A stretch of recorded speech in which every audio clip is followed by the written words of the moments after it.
It is Friday again. I can't believe I'm already saying that. This week has just gone by so quickly. So wishing you all a great weekend again. I can't wait to recharge and then get back to it on Monday. But today is the last working day of the week, so I am putting out another video. In this one, I want to talk about the effects on the SP404 Mark II. And this really applies to any kind of beat making on the SP devices, because obviously the SPs are really synonymous with lo-fi music due to the built-in effects. But I think if you really want to get truly unique and better sounding lo-fi tones on your samples, then you really have to make use of resample and you really have to be stacking effects. I think that's the most important thing and the important message that I want to share to you in this video, is that just by putting one effect on your samples, there's a good chance that 100, 200, 300 people may have already done that, maybe even more. This unit is so popular. So the way you're going to make your lo-fi tones sound much more unique is by layering those samples. And the more you layer, the better the sounds you're going to get. And also they're going to be unique to you because of the parameters you've used and the choices that you've made. So I think that's another important point as well, is that don't rely on other people's ideas of what sounds good. I think it's all about training your own ears and experimenting with the effects and finding what you think sounds good, and have some confidence in your own ears and your own beliefs. And that is the way you're going to create a truly unique sound with this device. And that's the amazing part of having access to resample. We can really take our own creative approach to using this and stack as many effects as we want. Okay, so I've got this little sample in here. If you want to follow along and copy exactly what I do, that's absolutely fine if you're just kind of starting to find your way with the effects. But like I've been saying, try and find your own way with it and try and find your own unique sound. And one thing that I really want to say about the Mark II is you have to take advantage of the fact now that this can stack up to 4 MFX at the same time. This is an absolute game changer on the SP, because previously with the SX, we'd have to do this one at a time and we could get to say 4 down the road and figure out that we don't actually like something that happened on 2 or that happened on 3. So we'd be stuck and have to start all over again. It's a very destructive workflow. But now that we can stack up to 4 in one go and tweak all the effects and make it sound exactly how we want, it's just absolutely mind-blowing stuff, and it just makes this unit so powerful. So that's what I'm going to do right now. I'm going to use this sample which I've got here. We're going to do some work to it, make it sound lo-fi, and then we're going to resample it. So unfortunately, yeah, if you are on the older devices, you are going to have to do this one at a time. This is kind of a massive shortcut now, which is super useful. So for bus 1, the first effect I'm going to add is Crusher. Now I've got Crusher assigned to my filter and drive button here, so I'm going to go ahead and press that. And that should sound about right because I've got a default setting saved. Yeah, and I just want to tone down the balance a little bit. There we go, getting those 1200 vibes on there, those SP 1200 vibes. And then for bus 2, I'm going to add 404 vinyl sim. So that was ready and waiting, which is nice.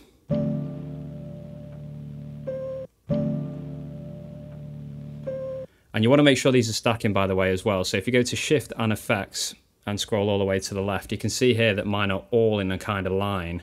You don't want this effect applied here, because that'll allow you to apply different effects to bus 1 and bus 2. Just press the value wheel and get it set up like this, and then it will stack all the effects. So these are stacked now. You can hear vinyl sim is making a real difference. It's really bringing down the quality of that sample in a very nice way.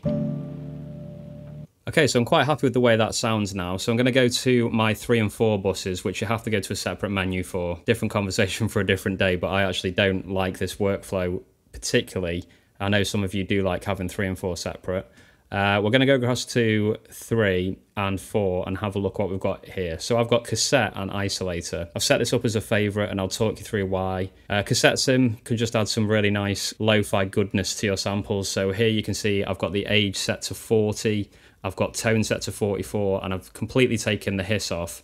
We can also add drive, wow, flutter again on this, and catch. I'm just going to leave it like that. I think that adds a kind of subtle amount of effect, which I quite like. And then on bus 4, I've got isolator. Now, what I've done with isolator is use that to sort of bring a bit of warmth back into the sample. You could probably maybe use warm saturator for this as well, but I'm going to go ahead and use isolator. I think that's just something that I've got in my muscle memory from using the SX so much. And you can see here my parameters. I've got lows boosted a little bit. I've got the mids down and the highs really down. So that's going to take those high frequencies out and really warm up the sample.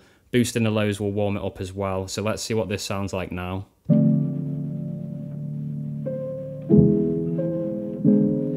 probably say that's a little bit too much, so I'm going to dial these highs back a bit. There we go, to about 7, and let's turn these mids up a little bit as well.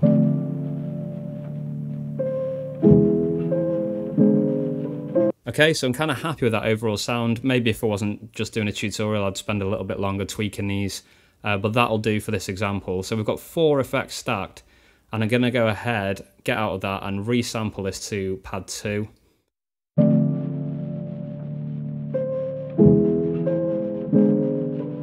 And now I'll have to take 3 and 4 off again.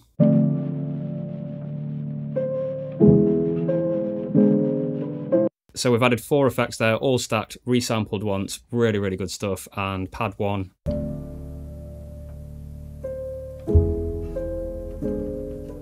That's the original sample. We've completely transformed the sound of it, really. And I've got some drums here from Lo-Fi Drums Volume 5. If I just wanted to have a quick preview of how that was sounding against my drums, I could do that. I've resampled a drum loop to pad 16. I would go in and use the pattern mode to complete the beat, but just to give me an idea, I just tend to resample a drum loop so I can play along. So let's hear what that sounds like.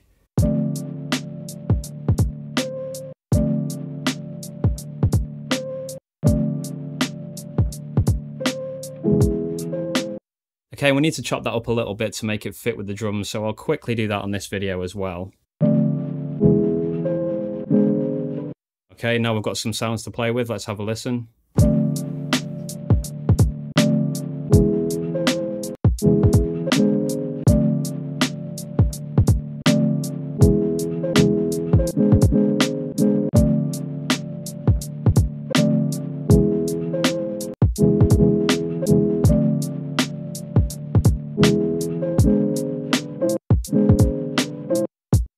Okay, and there we go, 4 effects stacked on a sample, then we can chop it up and make it into a beat. And I think that really is the secret to unique lo-fi sounds on this device.